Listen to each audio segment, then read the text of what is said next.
On a cold morning in the outskirts of Nairobi, laughter floods the apartment that friends Melody, Chelagat, and Murugi share. The three creative entrepreneurs take the time to catch up as they prepare breakfast. And of course, they record the experience for social media. Just over a year ago, the 20-something-year-olds chose to relocate outside the capital as a way to save money and escape the city's chaos. However, the country recently doubled the tax on fuel, increased health insurance, and introduced a housing levy. These changes have thrown the housemates' plans off course, and now they're making some tough decisions. When we get like a really good gig or we get really good income, we shop for many things in bulk. So that's a decision we had made in advance, because we were like, things like oil, they'll be cheaper to just invest now, buy in bulk, and have it for months. The cost of electricity is going up, maybe water will remain the same, rent might go up. Are you having these discussions amongst yourselves as a family? What are we going to do next? Now we've come to a place where like, okay, it may be cheaper, but it's also still quite far, and things are going higher, so maybe it's just better we downsize and move back to Nairobi. So that's been on the list. That's something we're actually planning to do, hopefully this month or next month. The increased cost of living is also affecting their interactions with one another. Obviously, when people are living together as you are as a family and running a business as well, there can usually be some tension because of money. Has that happened to you guys? Yes. But at the end of the day, we've learned how to communicate. I can't express how we have gotten at a better space at communicating, whether we're fighting, whether it's at work, whether someone has done something wrong. We've gotten to a place where we can have a discussion about it, and it won't make one of us want to move out the next month. The financial pressure for young people in the country is being felt beyond this apartment. Latest government figures reveal that the highest number of those unemployed in Kenya are between 20 to 24 years old. For those with limited options, anti-government protests have become a critical way to get their voices heard. For TJ and Beliza, however, their response to the toughening economic times has been to get tougher. The couple, a photographer and makeup artist, are having to dig deeper to keep their business afloat. Beliza, I know that you're a makeup artist.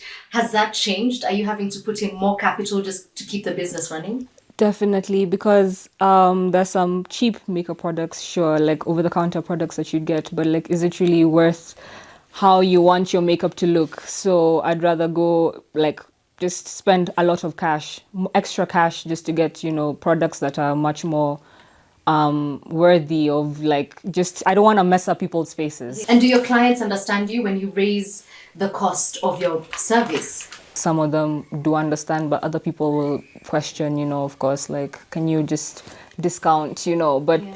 No, like, I feel like they understand regardless, because everybody has to raise their rates in this economy that we're living in. Coming back to the sort of domestic setup, when you guys moved out and moved in together, you obviously had some ideas of what you would be doing together, your time spent, maybe going on holidays. Have some of those things had to adjust because of just how things are in the economy? Yes, a lot of those things have had to adjust, honestly. Just thinking about how you have to save your money and move it around now, you really don't want to look at luxury things and say, oh, I'm going to go do this, and then come back home and worry about rent, worry about food, because honestly, the money is not enough to do both at times. And even when it comes down to things like equipment now, with all the heavy taxations and stuff that's been going around in Kenya, it's making it so hard to bring gear inside, because you end up paying a crazy import fee. And on top of what you're paying for the gear itself, of which most people know that photography and videography gear is extremely expensive.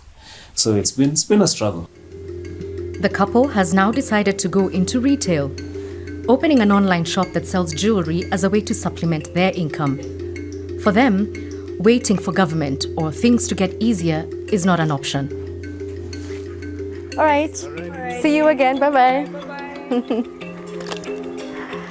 So there we have it, the story of TJ and Beliza, who lucky enough have been able to retain their own home and live independently.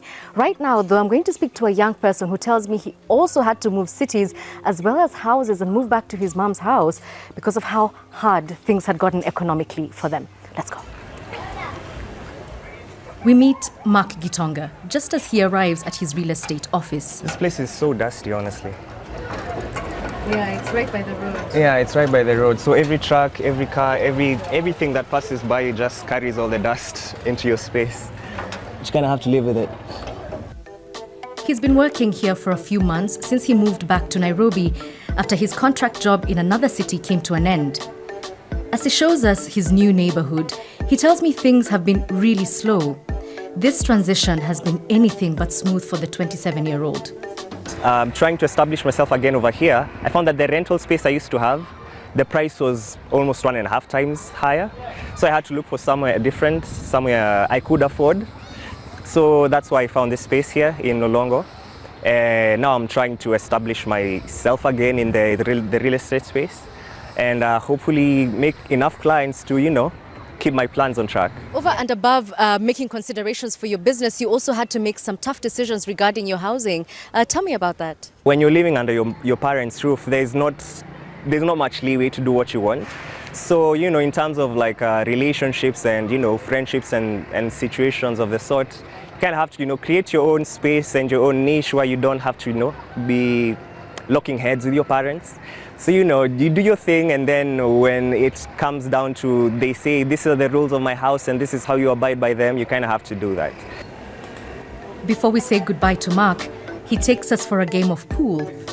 Most of the people who come here are young and jobless. Their life is a struggle the whole day, at least so that they can get something to support their family with basic necessities like paying house rent. We wake up and come here, practice, play until the day ends. If you play here, you are forced to leave the house, then you make friends. In fact, I met this guy here, so we stay connected. As we leave, it's apparent that despite the stories of hardship, the commitment from young people is to do one thing: survive.